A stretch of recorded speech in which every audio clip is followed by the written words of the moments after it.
Thursday I was talking to people about Peggy's passing, and then Friday um, I got a call about a suicide, and then yesterday I got a call about another suicide.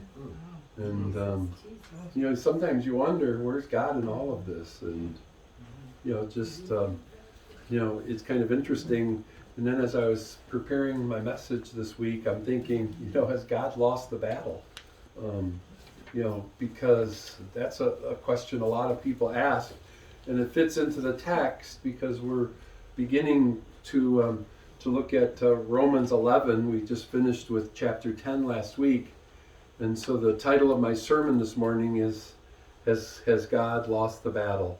But as I was worshiping this morning, and how great it is to have live worship music in our church, I was listening to the song, "These Are the Days of Elijah," and that verse, "These are the days of the harvest."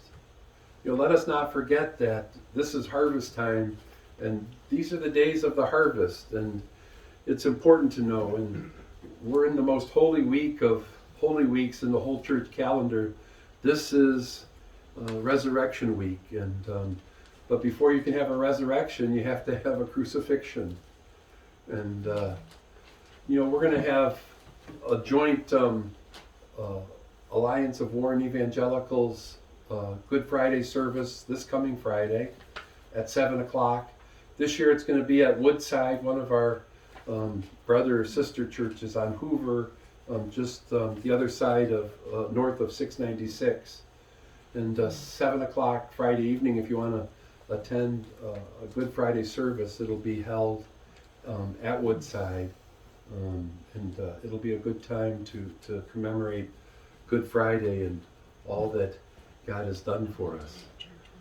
And there's also this week is going to be our rummage sale, which is kind of a crazy date, but we said we're going to do a rummage sale on the first Thursday, Friday, and Saturday of every month. We will actually we might extend it a little bit earlier to that.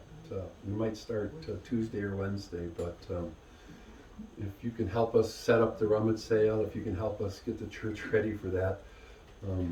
It's actually the biggest revenue stream that this church has, sadly. Our rummage sale covers a lot of our bills, and we got this letter from somebody this week. I really don't want to mention their names, but they live on Continental, and they sent this letter to the church, just harvest time, and this is what the letter said. Last summer you gave us produce, and that was very kind of you. I always wanted to return an offering to your church and all the services that you provide. So here's a small token of my appreciation, and she sent a money order along with it. And so that was 6 months ago, and the kindness that we shared in the community still reverberated in this person's heart and mind. And they're not a member of our church. They live on Continental.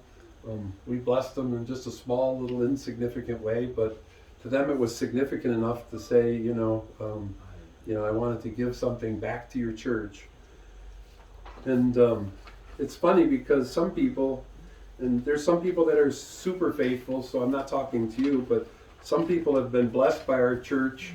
This lady was blessed once, and 6 months later compelled to send the church an offering. Some people have been blessed by this church 10 times, 100 times, or 1,000 times, and they've never even considered supporting the church. Mm-hmm. And just one touch can change everything. Yeah. And so, you have to make sure your priorities are right, and especially in this holy season, make sure your heart is right.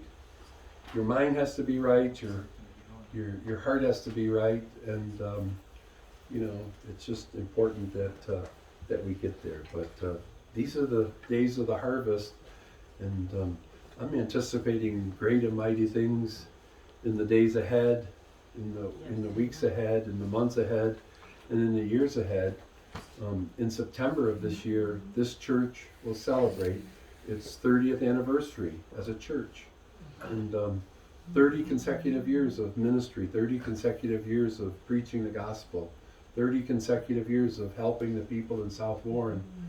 I think that's notable in a time when, there's a lot of things that are flash in the pan kind of things, but I mean 30 consecutive years is a long time of being in the garden, tending and anticipating that God will make a harvest possible. Amen? Amen.